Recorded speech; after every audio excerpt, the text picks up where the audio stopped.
Rauf bəy, biz sizin çıxışlara çox baxırıq. Böyük həvəslə həm də yazılarınıza da baxırıq. Çox maraqlı fikirlərinizi bildirirsiniz. Ümumiyyətlə dəhlizlərlə bağlı, bu şəhərin infrastrukturundan bağlı, yol infrastrukturundan bağlı təbii ki.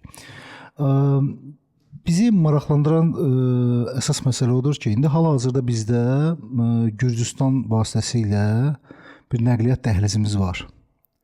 Və yeni nəqliyyat dəhlizi üzərində əslində iş gedir bu dəqiqə. Bizdə nə gedir o? Cənub dəhlizi. Zəngəzur kimi dəhliz gedir. Adı Trip. Trip kimi, hə, Trip. Trip yəni bir hissəsi Tripdir, yoxsa hamısı Tripdir? Yox, bir hissəsidir. Bir hissəsi Tripdir. Okay.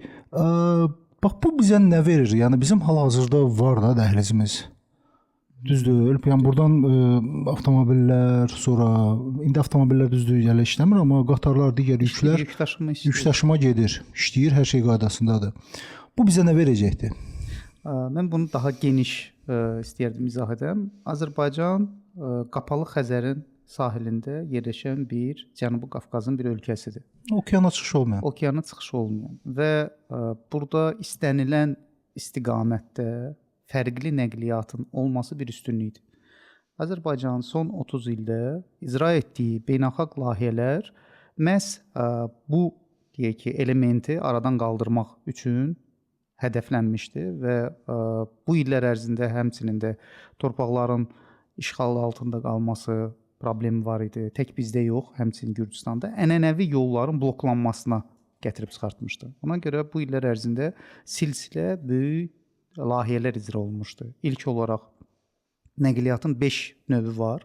Boru, hava, dəniz, avtomobil və dəmir yolu. İlk olaraq boru kəmərləri, sistemləri qurulmağa başladı. Həm Qara Dəniz istiqamətində, çünki bizim əsas ixrac kəmərimiz Rusiya istiqamətində idi, Bakı, Novorossiysk. Birinci alternativ yaradıldı üzü Qara Dənizə, Bakı-Subsa kəməri, sonra Bakı-Tbilisi-Ceyhan və Bakı-Tbilisi-Ərzurum qaz kəməri çəkildi.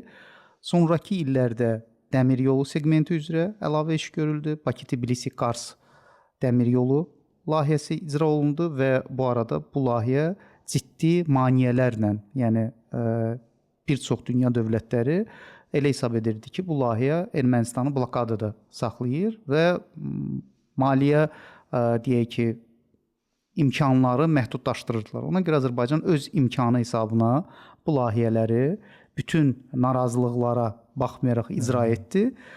Sonrakı illərdə artıq Cənub qaz dəhlizi layihəsi, hansı ki 3500 kilometrlik bir boru kəməri sistemini Qapalı Xəzərdən Azərbaycanı Avropaya bağladı və Avropanın enerji təhlükəsizliyinə töhfə verməyə imkanları yaratdı. Bu layihələr həmçinin tək Azərbaycanın yox, Cənubi Qafqazın və Mərkəzi Asiya üçün yeni bir çıxış imkanları, dünya bazarına çıxış imkanı yaratdı.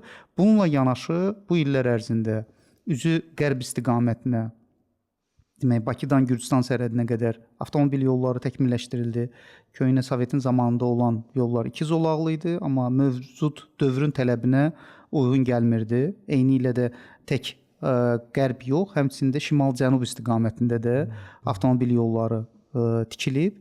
Dəmir yolu Bakıdan Gürcüstan istiqamətinə dəmir yolu yenidən təşkil olunub və o istiqamətdə bizdə elektriklənmiş olsa da sabit cərəyandan, bunu da xərcləri optimallaşdırmaq üçün dəyişən cərəyana keçid təmin olundu. Keçən il Hacı Qabula kimi bu işlər tamamlandı və bu da 20% daha ucuz daşınma imkanı yaradır və gələcəkdə bu dəhlizdə dayanıqlığı və tariflərdə qiymətin daha aşağı salınması üçün bir müsbət zəmin yaradır.